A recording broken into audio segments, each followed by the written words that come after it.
Thank you for using the Clear T. Carney Library's tutorial on citing sources. Citing sources is part of writing scholarly works.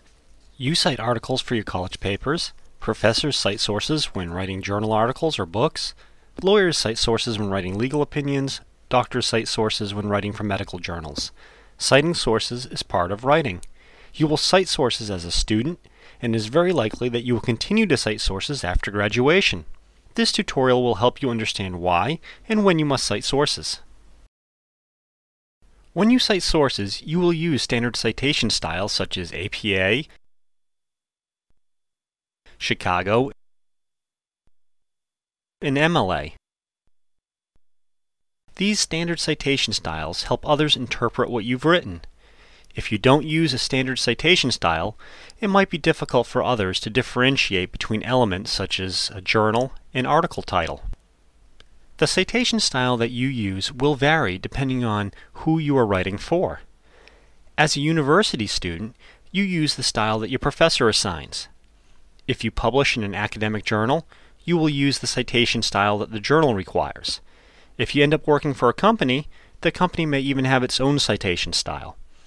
But while the styles will vary, the reasons why you cite and the guidelines that determine when you cite do not change.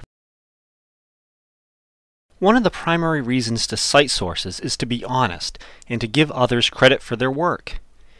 Someone put time and effort into producing the information, and it's dishonest to portray their work as your own.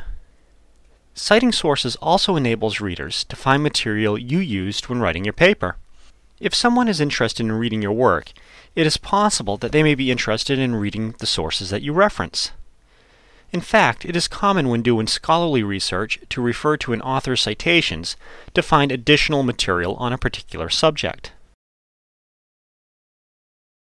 Citing sources also helps you develop credibility by providing evidence, and it allows readers to evaluate your writing because they can see the material you used when learning about the subject. Finally, if you don't cite your sources, you may be found guilty of plagiarism and may face disciplinary action. So now that you know why you need to cite, let's discuss when you need to cite. The most obvious time you need to cite a source is when you use a direct quote. If you use someone else's words, you need to provide attribution. There are times when you will paraphrase or summarize someone else's work. Even though the words are your own, the information or idea belongs to someone else, and therefore you must cite the source. In this example, I've summarized a paragraph published in the Washington Post. Even though it is not a direct quote, I need to cite the Washington Post article.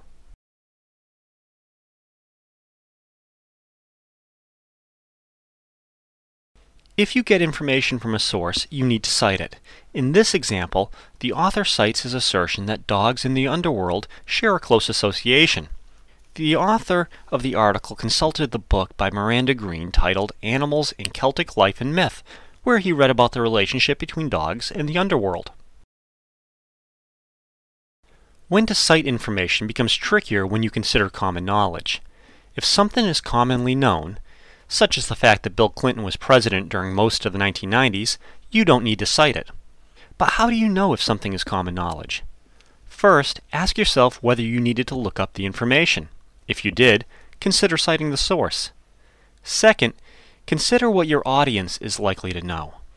If they may not know the information, again, consider citing the source. If for no other reason, it may help you build credibility, provide evidence, and protect you from accusations of plagiarism.